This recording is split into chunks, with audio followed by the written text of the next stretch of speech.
한 세대 전만 해도 학생들 간의 싸움이 누구나 겪는 성장등이었다면 지금의 학교 폭력은 아이들 장난 수준을 넘어서 범죄로 인식해야 할 정도입니다. 매년 늘어나고 있는 학교 폭력, 이슈 10분 체크해서 알아보겠습니다.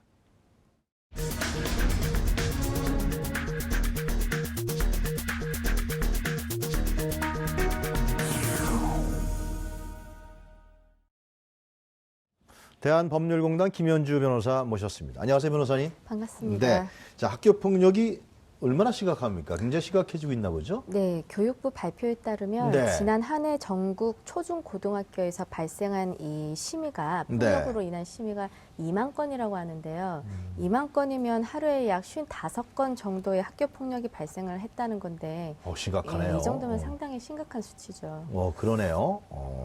이렇게 심각하게 학교 폭력이 줄어들지 않고요. 계속 일어나는 원인은 뭡니까? 글쎄요, 이렇게 학교 폭력이 또 많고 네. 이로 인한 또 심의나 이런 소송 건수가 많아지는 이유로 어느 하나를 뽑기는 애매합니다만 네. 일단 예전과 다르게 부모님들도 아이들이 학교에서 폭력 사건을 겪었을 때 굉장히 민감하게 반응을 하시고요. 그럼요, 예. 네, 아이들도 역시 과거와는 다르게 지나친 스트레스를 많이 받고 있기 때문에 이런 상황에서 또 더더군다나 스마트폰이나 인터넷을 통해서 음란물이라든가 또 선정적인 콘텐츠에 대해서 네. 더 많이 노출이 되고 있지 않습니까? 그래서 이런 모든 요인이 통합이 되어서 아마 그렇게 사건이 많이 발생하는 게 아닌가 싶은데 이 경찰청 통계에 따르면 이 네. 학교 폭력 신고가 3, 4월 달에 가장 집중적으로 일어난다고 해요. 3, 4월이면 신학기 아닙니까? 그렇죠. 예. 딱 그 계약 초기인데 아무래도 그 기간 동안 학생들 간에 서열이 형성이 되면서 이 피해자 학생들이 학교 폭력에 노출되는 것 같습니다. 이때 발생하는 그 폭력 피해 유형은 굉장히 다양해요. 네. 그래서 언어 폭력도 있고요. 뭐 잘 아시는 집단 따돌림부터 시작을 해서 폭행, 스토킹까지 굉장히 다양한데 네. 문제는 이런 것들이 점점 심각해지면서 뭐 단순 폭행에서 나중에는 감금 그리고 성 관련 범죄까지 이게 불량한 중죄로 번진다는 데 좀 문제가 있습니다. 청소년들이 자기 분별이 상당히 쉽지 않은 그런 또래에 이런 일이 발생한다 그러면 그렇습니다. 상당히 심각한 사회적인 문제 중에 하나인 것 같은데요. 네. 실제로 그래서 이 소송까지 간 사례들도 상당히 있습니까? 요즘은 학교폭력자치위원회 줄여서 학폭이라고 많이 하지 않습니까? 네. 이 학폭위 사건만 전문적으로 담당하시는 변호사님들이 계실 만큼 굉장히 사건이 많습니다. 그래요? 네. 우리 김현주 변호사님은 맡아보신 적은 없고요. 저도 해본 적이 있죠. 그래요? 지금은 공단에서 국선 변호사를 지금 일을 국선 하고 변호사를 하고 있지만 계시고, 예. 그 전에는 담당을 한 적이 있는데 네. 실제로 해봤을 때는 이게 학교를 상대로 하는 경우도 있고 가해 학생을 상대로 하는 경우도 있고 다양합니다. 네. 근데 이제 학교를 상대로 하는 경우에는 주로 학폭위에서 내려진 가해 학생에 대한 징계가 너무 가볍다. 그래서 나는 이것을 승복할 수 없어서 이에 대해서 소송을 제기하는 경우가 굉장히 많았는데 네. 최근에는 이 대학이나 또 상급 학교에 지나갈 때 이 학생 그 기록부에 기재되는 그 기록이 굉장히 중요해졌잖아요. 네. 그러면서 이제 가해 학생 측도 자기 기록이 자기한테 이제 불리해지다 보니까 이에 불복하는 행정소송을 많이 제기한 추세입니다. 되게 김현주 변호사님 소송 맡아보셨다 그러는데요. 네.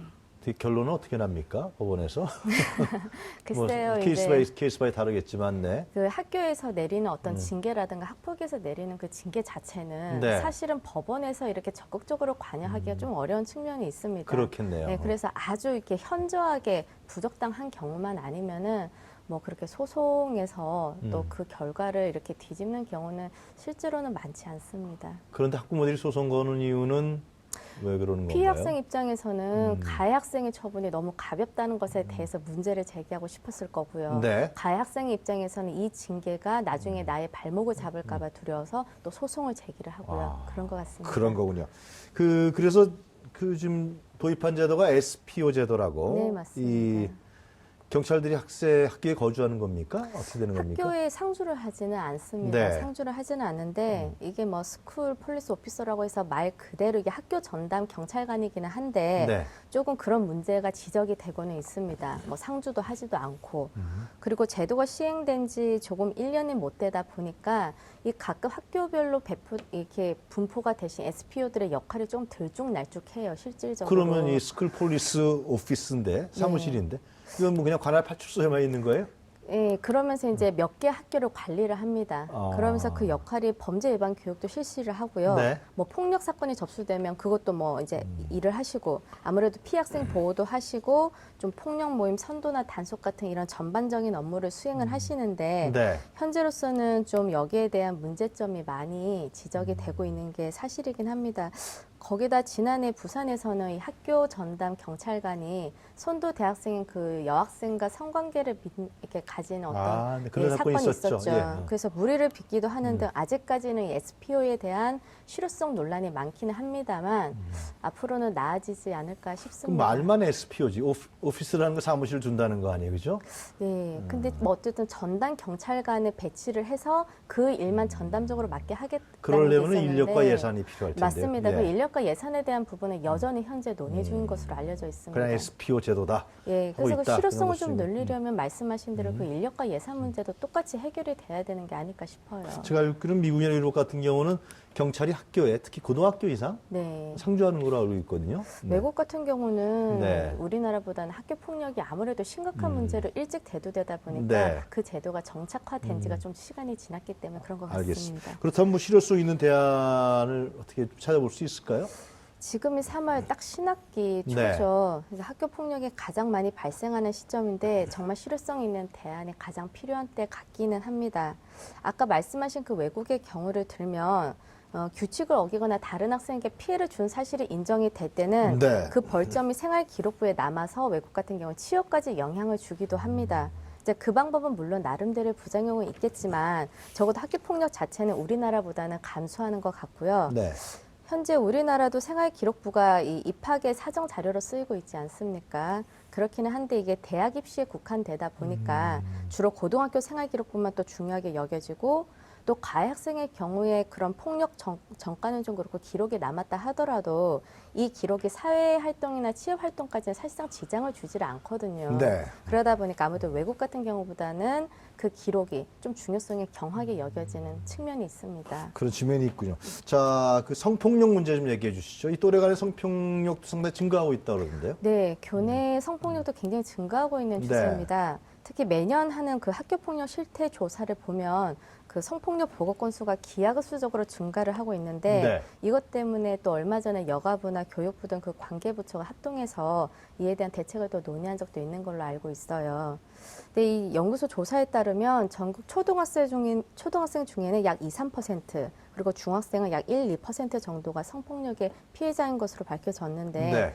가장 나이가 어리고 취약한 초등학생이 피해 사례가 가장 많다는 게 정말 충격적인 사실이었습니다. 그래요. 예, 피해 유형으로는 희롱, 성희롱이 절반에 넘는 수준으로 가장 많이 보고되고 있고요. 그 다음에 성추행, 그리고 그 다음에 이제 성폭행까지 일어난 네. 걸로 보고가 되는데 이 가해자 조사를 해봤더니 가해자로는 같은 학년 학생이 가장 많이 조사가 돼서 이 점이 상당히 문제시되고 있습니다. 왜 이런 현상이 자꾸만 일어나는 겁니까? 이 성폭력 문제, 특히 아까 말씀하신 성폭행까지 있다고 그러잖아요. 네. 이건 보통 심각한 문제가 아닌 것 같은데요. 심각하죠. 네. 전문가들은 청소년들이 이 음란물에 노출되는 것을 가장 첫 번째 원인으로 꼽고 있는데요. 그렇군요. 예. 아무래도 스마트폰이나 인터넷을 통해서 자극적인 음란물에 또 쉽게 노출이 되고 네. 그 상황에서 발생한 이 호기심을 행동으로 옮기려는 과정에서 학생 간의 성폭력이 발생한다는 지적인데 아직도 학교 일선에서는 이 성교육을 단순히 해부학적, 생물학적 지식을 전달하는 것으로 이렇게